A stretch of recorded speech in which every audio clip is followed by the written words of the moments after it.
یہ طے کرتا ہے کہ کیا کہنا ہے، تربیت یہ طے کرتی ہے کہ کسے کہنا ہے، طرز عمل یہ طے کرتا ہے کہ کس قدر کہنا ہے، اور دانش مندی یہ طے کرتی ہے کہ کہنا بھی ہے یا نہیں۔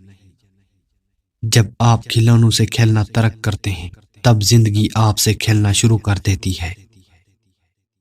ناراضگی اور بیزاری دو الگ الگ پہلو ہیں۔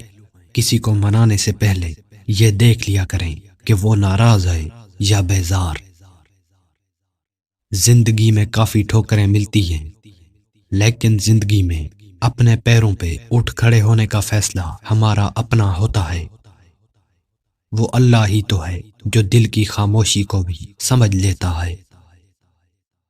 کبھی زندگی ایک پل میں ہی گزر جاتی ہے، کبھی زندگی کا ایک پل بھی نہیں گزرتا۔ ہم لوگ نیک بننا نہیں بلکہ خود کو نیک دکھانا اور کہلوانا چاہتے ہیں، اور یہ منافقت کا سب سے اعلیٰ درجہ ہے۔ شاخیں رہیں تو پھول بھی، پتے بھی آئیں گے۔ یہ دن اگر برے ہیں تو اچھے بھی آئیں گے۔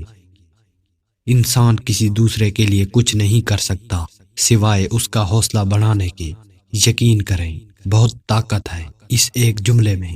میں نے جتنے لوگوں کو ٹوٹتے دیکھا فقط اس لیے کہ رشتوں اور دوستوں کے ہجوم میں کسی نے ان کو یہ نہ کہا کہ حوصلہ کر یار، اللہ پاک کرم کرے گا۔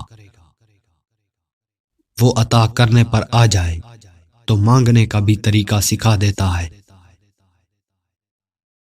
حق حق ہی رہتا ہے چاہے اس کے ماننے والے دو چار ہی دنیا میں رہ جائیں، اور باطل باطل ہی رہتا ہے چاہے ساری دنیا اس کا دم کیوں نہ بھرنے لگ جائے۔ حق بات کی پہلی نشانی ہے، اس کی ہمیشہ مخالفت ہوتی ہے۔ جس کی کوئی مخالفت نہیں وہ قطعاً حق نہیں۔ اگر لوگوں کو عزت دینا اور معاف کرنا تمہاری کمزوری ہے تو تم دنیا کے طاقتور ترین انسان ہو۔ مشکل وقت آ جائے تو کسی کا احسان نہ لو، کیونکہ مشکل وقت 4 دن کا اور احسان زندگی بھر کا ہوتا ہے۔ دوستوں کے غم میں شامل ہوا کرو ہر حال میں، لیکن خوشیوں میں تب تک نہ جانا جب تک وہ خود نہ بلائے۔ مجھے اس شخص پر تعجب ہوتا ہے جو روز دیکھتا ہے کہ اس کی سانس اور عمر کم ہو رہی ہے اور وہ موت کے لیے تیاری نہیں کرتا۔ اللہ کے نزدیک کسی انسان کی عزت جتنی زیادہ ہوتی جاتی ہے اس کا امتحان بھی اس قدر سخت ہوتا چلا جاتا ہے۔ کسی کا عیب تلاش کرنے والے کی مثال اس مکھی کی جیسی ہے جو سارا خوبصورت جسم چھوڑ کر صرف زخم پر ہی بیٹھتی ہے۔